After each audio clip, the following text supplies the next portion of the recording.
तो जी हाँ, welcome to all of you in Photon online science academy. भैया जी, अभी हम जो प्रेपरेशन कर रहे हैं ये यूसैट टेस्ट की प्रेपरेशन कर रहे हैं और आज लेक्चर नंबर 4 है।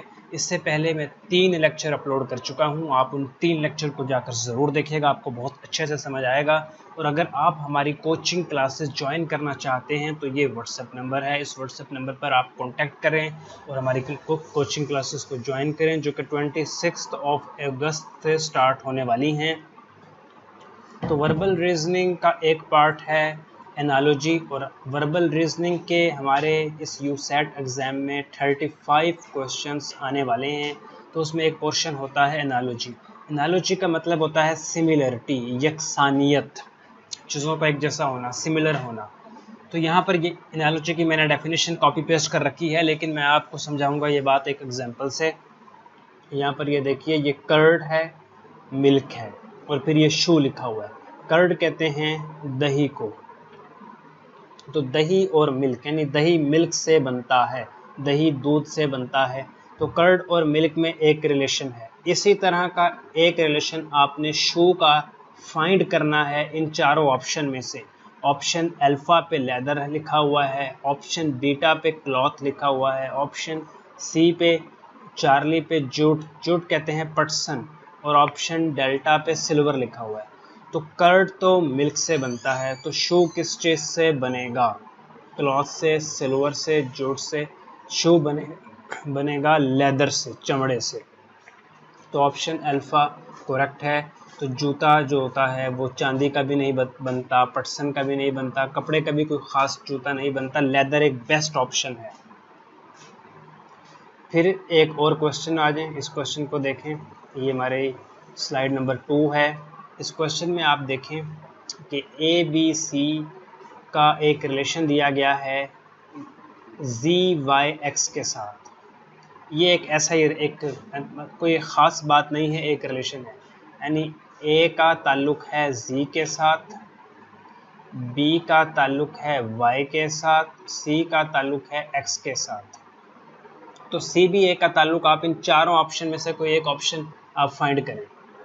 तो कभी कर लेते हैं सी बी ए। तो सी का ताल्लुक़ एक्स के साथ है, बी का ताल्लुक़ वाई के साथ है, ए का ताल्लुक़ जेड के साथ है। कैसे पता चला? यहाँ से पता चला। तो यानी आंसर ये होगा कि सी बी ए का आंसर होना चाहिए एक्स वाई जेड। तो एक्स वाई जेड कहाँ पर है? ऑप्शन अल्फा करेक्ट हो गया। नया क्वेश्चन,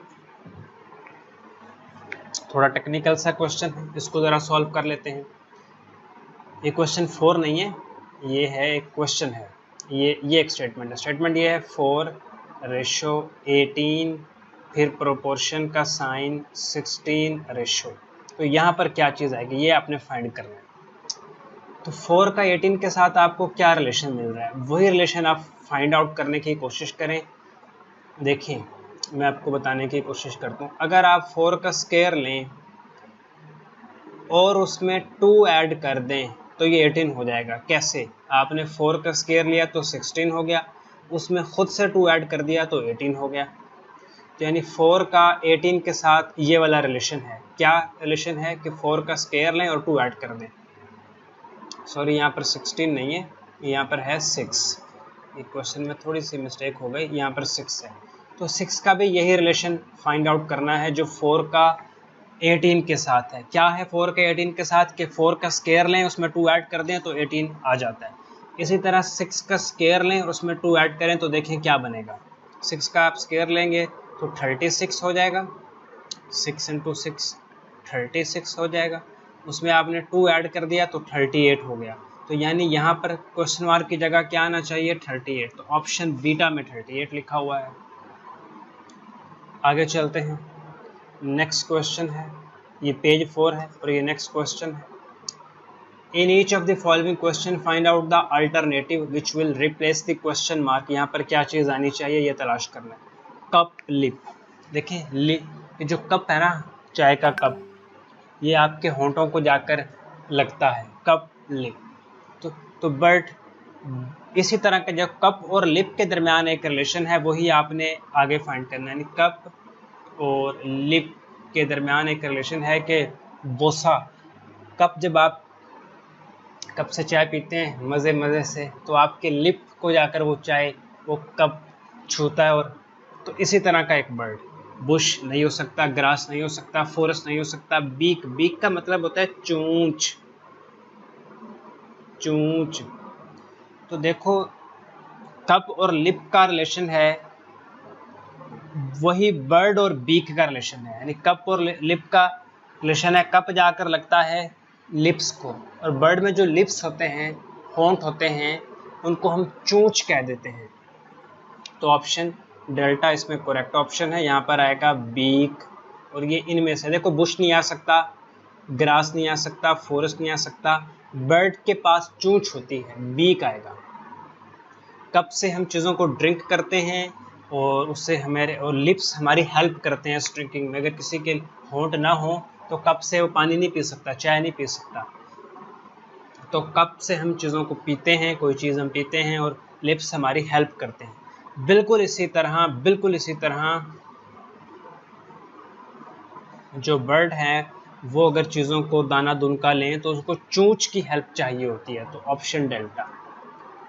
नेक्स्ट क्वेश्चन पर आ जाओ। फ्लो रिवर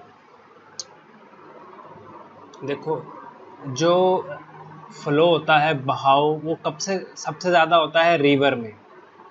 स्टैग्नेंट का मतलब है पानी का खड़ा होना, स्टैग्नेंट कहते हैं पानी के खड़े रहने को, यानी पानी का बहाव ना हो, पानी रुक जाए। जैसे तालाब में होता है, तालाब का जो पानी होता है वो स्टैग्नेंट वाटर कहलाता है। तालाब का पानी स्टैग्नेंट वाटर कहलाता है, उसमें कोई फ्लो नहीं होता। तो फ्लो तो रिवर में हो गया।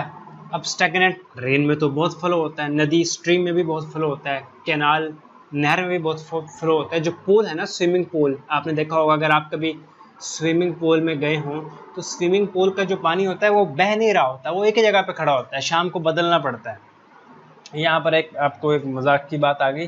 कहते हैं स्विमिंग पूल का पानी सुबह को अगर 100 लीटर हो, तो सारा दिन जब लोग उसमें आते जाते रहते हैं तो शाम को वो हो जाता है 120 लीटर। इसकी क्या वजह है?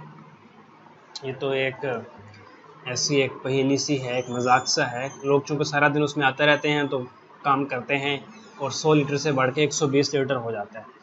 लेकिन जो स्टैग्नेंट होता है, इसका मतलब है पानी का रुके रहना, पानी का फ्लो ना होना, और वो पूल में होता है।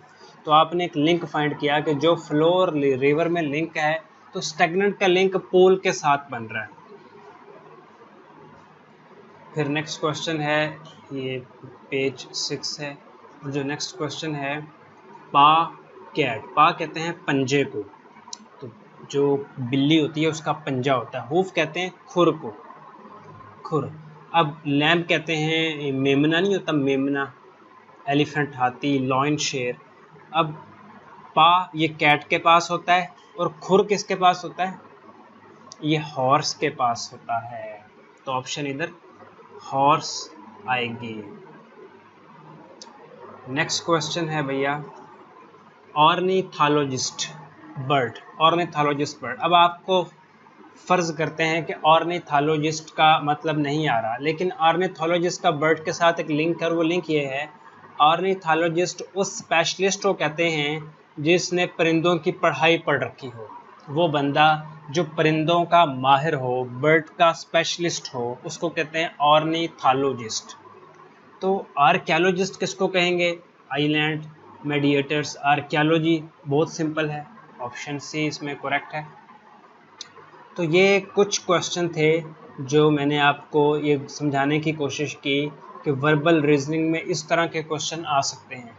अगर आपको ढेर सारे क्वेश्चन समझने हैं, ढेर सारे क्वेश्चन मेरे साथ डिस्कस करने हैं, तो आप हमारी कोचिंग क्लासेस को ज़रूर ज्वाइन करें जो 26 अगस्त है।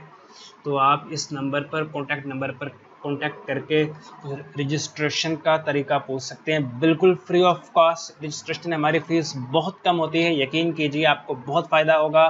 मेरी बातें सुनने का बहुत शुक्रिया। अपना ख्याल रखिएगा। अल्लाह हाफिज़।